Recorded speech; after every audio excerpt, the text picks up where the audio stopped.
Assalamu alaikum wa rahmatullahi ta'ala. C'est avec humilité et prosternation que je vais vous lire ce communiqué. Ça concerne l'avenir de notre mosquée. Lors de nos précédentes communications, nous vous avons informé des démarches entreprises pour trouver une solution définitive et digne pour notre association. Ces initiatives ont été portées auprès des pouvoirs publics et en particulier auprès de la mairie du maire des Ulysses, via un courrier que nous avons adressé le 26 décembre 2024. L'élément clé de notre projet, de ce projet initié dans le courrier, est notre volonté d'unir les musulmans des Ulysses dans un esprit de fraternité et de solidarité. C'est dans cette dynamique que nous avons collaboré avec l'association Al-Andalus, nos frères d'à côté, et avec le soutien de Monsieur le maire dans une démarche de cohésion. Nous avons également veillé à y intégrer un élément particulièrement cher à notre cœur, qui est celui de l'intégration d'un espace dédié exclusivement à nos sœurs, aux femmes, afin de répondre à un besoin souvent négligé, comme vous le voyez dehors, et de garantir un lieu d'accueil adapté à toutes les composantes de notre communauté. Ainsi, et conscient de l'urgence liée à la démolition imminente de notre local actuel, nous avons soumis au maire une proposition structurée comprenant une solution transitoire et un projet pérenne visant à nous rapprocher de la grande mosquée actuelle.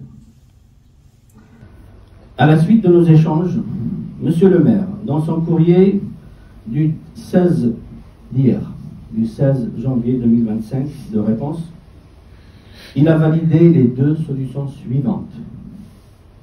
Premièrement, l'installation temporaire de structures de type Algeco sur un terrain à proximité de la grande mosquée, garantissant la continuité de nos activités. Deuxièmement, je pense que c'est la plus importante, c'est la construction d'un bâtiment durable qui sera rattaché ultérieurement à la grande mosquée dans le cadre d'une démarche d'union ou d'une fédération entre les deux associations. Cette solution transitoire nous permettra d'entamer la deuxième phase du projet. Une fois le déclassement de la parcelle validée en conseil municipal, les démarches administratives et techniques nécessaires à la construction du bâtiment seront lancées. Ces deux solutions temporaires et pérennes ont été accompagnées d'un accord de principe qui sera suivi d'un courrier officiel et qui nous permettra, suite à notre demande auprès d'Adoma, de rester ici et d'assurer un maintien de nos activités jusqu'à la fin du mois de Ramadan.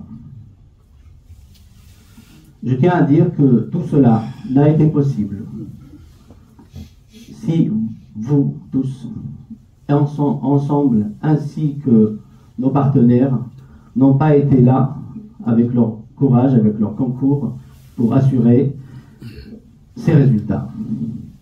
À ce titre, je tiens encore de nouveau à vous renouveler notre appel à rejoindre le groupe WhatsApp de notre association pour continuer à vous informer et surtout à vous mobiliser. Nous ne pouvons en rester là sur ce communiqué si ce n'est dire et exprimer notre sincère gratitude envers la ville des Ulysses et son maire, ainsi que les services de la préfecture pour leur soutien dans la concrétisation de ce projet ambitieux.